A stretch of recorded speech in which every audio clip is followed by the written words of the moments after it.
Look at your hands, the shape of your knuckles, the curve of your fingers. It's a geometry you didn't choose, a design passed down through 1,000 hands before yours. Look at your eyes, their color, the way the light catches them. It's a shade that has lived for centuries, looking out at different worlds, different skies. Now think about the things you can't see. The way your heart beats a little too fast when the phone rings. The small, irrational fear that keeps you from speaking your mind. The unspoken rule in your family that says you should never ask for help. Where did these things come from? The shape of your hands is a biological fact. But what about the shape of your fears, the architecture of your anxieties? We think of ourselves as self-contained islands, unique, a perfect, singular result of a personal journey. But what if we're not islands at all? What if we are just echoes? What if our most personal struggles are not truly our own, but the faint, lingering sound of a life that was lived long before us? Let's start with the unseen, the past we carry in our emotional baggage. Psychologists have a term for this. They call it generational trauma.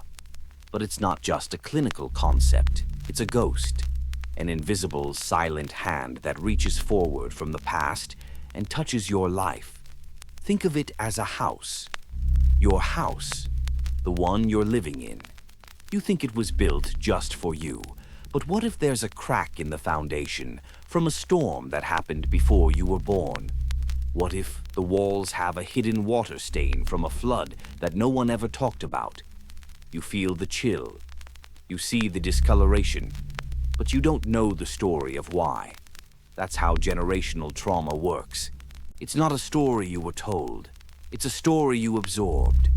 A fear passed down not through words but through silence, through the clenched jaw of a parent, the anxious gaze of a grandparent, the unsaid tension at the dinner table.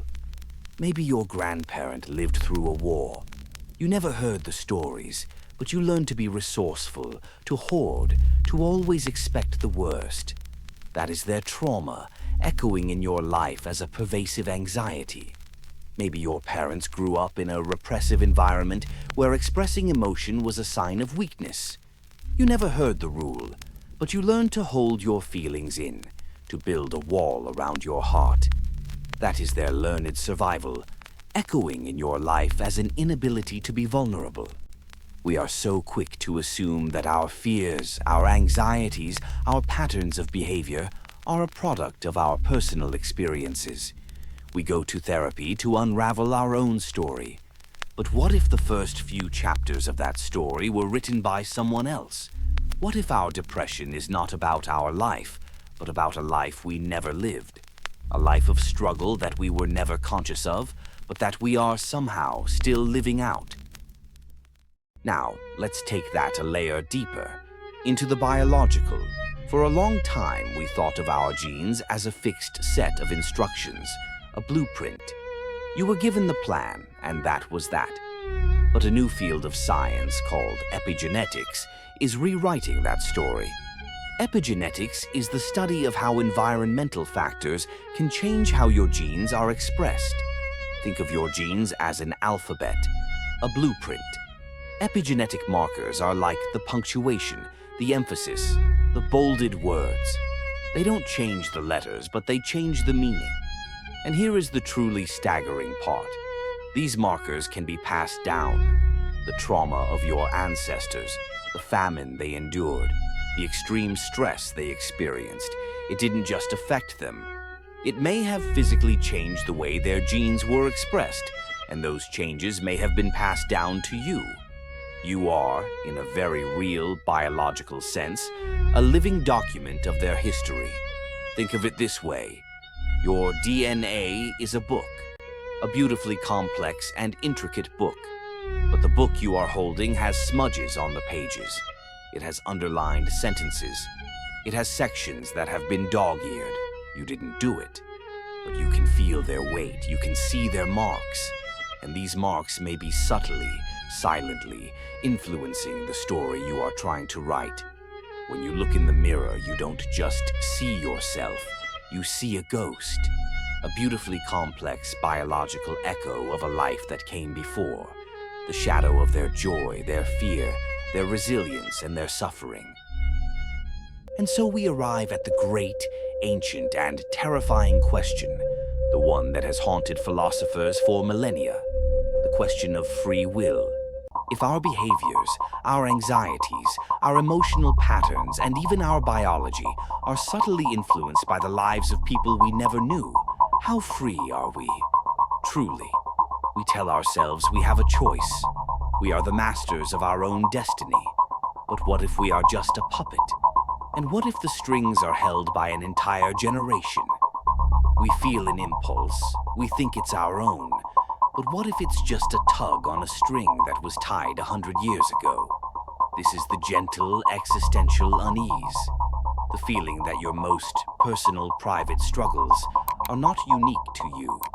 The thought that your own journey of self-discovery might just be an echo of a journey that was never completed by someone else. The painful realization that your anxiety might not be about your career or your life, but about an unfulfilled dream of your great-grandfather. It's the great, silent loneliness of being a living monument to someone else's unfinished story. And if that is true, what does it mean to be alive? This is not an invitation to despair. It's an invitation to awaken. The journey is not about escaping your ancestry. You cannot escape a shadow that is attached to you. The journey is about becoming a conscious observer of it, to see the pattern, to hear the echo, to know the story. Because there is a difference between being a slave to the past and being a witness to it. The moment you see the ghost, it loses its power over you. The moment you name the inherited fear, you are no longer a victim of it. You are the one who gets to decide what to do next. The rebellion begins with a single, quiet act of awareness. When you feel a sudden surge of anxiety, don't just accept it as your own. Pause. Ask yourself, is this truly mine? Or is this an echo? When you find yourself in a pattern of behavior that you can't explain, don't just judge yourself. Pause. Ask, is this a new path or an old one that was worn into my DNA? Your ancestors gave you your hands. They gave you your eyes, but they did not give you your consciousness. That part is yours alone. That is the one thing they couldn't control, couldn't pass on, couldn't mark with their past. And in that consciousness lies your ultimate freedom. The freedom to break the chain, not with a hammer, but with awareness. The freedom to write a new ending. The freedom to be the first one in 1,000 generations to finally live your own story, unburdened by the ghosts of the past. You are both the echo and the voice that speaks after it. You are both the history and the future.